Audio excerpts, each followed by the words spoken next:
Anaan yaa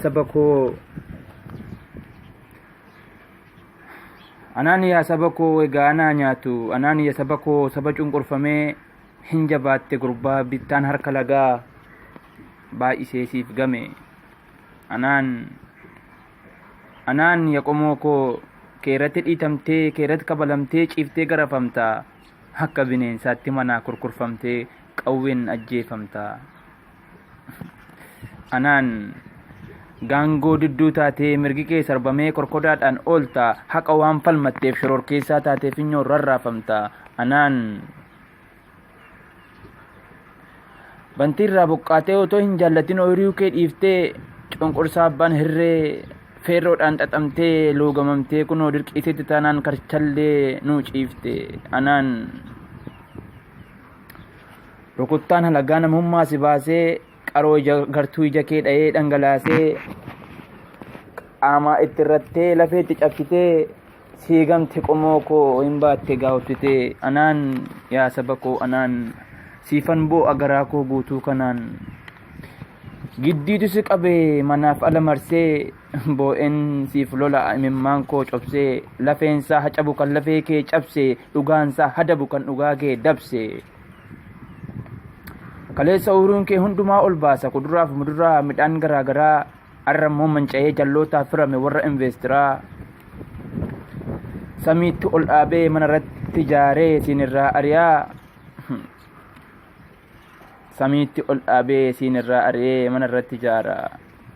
Kaleessa hammaartee kadhattuudhaaf callaa safartaan gad yaaftee bishaan kadhatamtee elemtuu gaffidda aannan o'aa baaftee harrammoo saamamtee lafa xillixaa dhabdee guddisa ilmoof jecha kan sanyiin hin qabne gadhaaf ganda dhaqxee. Anaan maaluma koo ta'uu eessa koonsiif dhaqa abbaa daaleef burree baajiif adda booqaa 90 yaaftee dur 9 ilmattaa waan qoonqoon jiifatan har'a golaa dhabdee dhamaaf kadhaadhatta. Anaan saalfattee dhaabbatta wanta gootu dhabdee dhaabbattee balbala nama hormaa attam kee gootaree deessuu manaa qabda ishee hosiftu hormaa akkam kee gootaree dhaltee manaa qabda ishee hosiftu harmaa. Hin cimte qomoo koo rakkoon si gaaditee si qabattee mormaa si cabsite yeroon baraaf safuu jedheen yeroodhaaf dhugguma. Si saamanii qabeenya kee si godhanii harka qullaa warri malteen gadoo dhabdee yaara galfii ala bultee marmarattee cophaa deemta dhangala'aa xuruurfattee anaa nyaatu rooba edaa cabbii sana meeqam goote.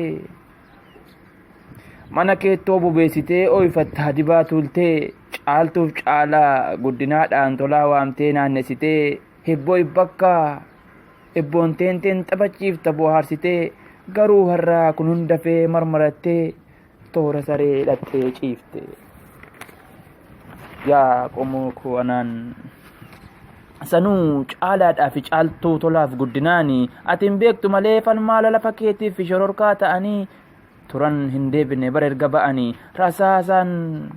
rasaasa waa yaanneef osoo falmatanii irbaata ta'anii gala isaanii eegdaa laati haati tolaa gala isaanii eegdi laata haati tolaa mudhii jabeeffattee itti abbaa caalaa dhalli keessan hundi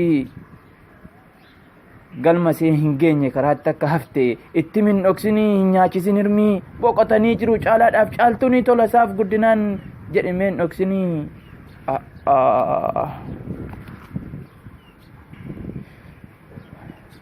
Ayyoo hidhadhu kaa ayyoo garaa kee sabbataan wal argaan hin jirtu hafteetti lammataa alaaf mana dhabdee badhaasa uumamaa ooyiruu dhala kee natti dukkanaa'ee yommuttiin xiixa luburiif galgala kee sima sakaleessa 90 yaasee 10 ilma tutu kadhaaf dhaqe ganda biyyoon anaa nyaatu. Qomoo koo sima sakaleessa 90 yaasee 10 ilma tutu kadhaaf dhaqe ganda biyyoon anaa nyaatu. Yaadannoon dirqii itti taanaan warra ooyiruu abbaa isaatii humnaan dhabe akkasumas jajjabduu ilmoolee isaa falmaa lafa sanaaf warra dhabeef yaadannoo haa taatu. Barreessaan walaloo Iddoosaa Margaa, Kartum, Sudaan irraa. Anaan yaa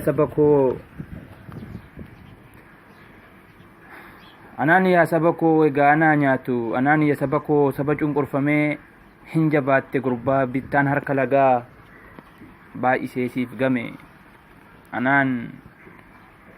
Anaan yaa qomoo koo keerratti dhiitamtee keerratti kabalamtee ciiftee garafamta akka